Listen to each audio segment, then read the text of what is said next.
ભરૂચ કોર્ટના સજા વોરંટના કામે નાસ્તા ફરતા આરોપીને ભરૂચ જીઆરડીસી વિસ્તારમાંથી ભરૂચ શહેર સી ડિવિઝન પોલીસે ઝડપી પાડ્યો હતો।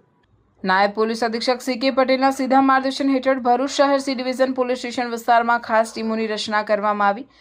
આરોપીઓને શોધી કાઢવાની આ વિશેષ કામગીરી દરમિયાન ભરૂચ શહેર સી ડિવિઝન પોલીસ સ્ટેશનના પોલીસ ઇન્સ્પેક્ટર એન.આર. ચૌધરી અને તેમની સર્વેલન્સ ટીમ પેટ્રોલિંગમાં હતી। તે દરમિયાન સજા વોરંટના કામે એક મોટો ખુલાસો થયો હતો। વોન્ટેડ આરોપી દીપેનભાઈ ચોકસી વિરુદ્ધ કોર્ટે સજા ફરમાવી હતી, પરંતુ તે ભરૂચ શહેર છોડીને મુંબઈ, કઠોર, સુરત, વડોદરા અને બોટાદ સહિતના વિવિધ શહેરોમાં નાસ્તો ફરતો હતો। પોલીસ તપાસમાં બહાર આવ્યું કે પકડાયેલા આરોપી દીપેનભાઈ મુકેશભાઈ ચોકસી વિરુદ્ધ નેગોશિયેબલ ઇન્સ્ટ્રુમેન્ટ એક્ટની કલમ 138 મુજબના અનેક ગંભીર કેસો પ્રવર્તમાન છે, જેમાં ભરૂચ કોર્ટ ઉપરાંત અન્ય સ્થળની કોર્ટનો પણ સમાવેશ થાય છે, જે તમામ બાબતો તેની ગુનાહિત પ્રવૃત્તિઓની ગંભીરતા દર્શાવે છે। આરોપી પકડમાં ન આવતો હોવાથી પોલીસ દ્વારા આધુનિક ટેકનોલોજીનો ઉપયોગ કરવામાં આવ્યો હતો।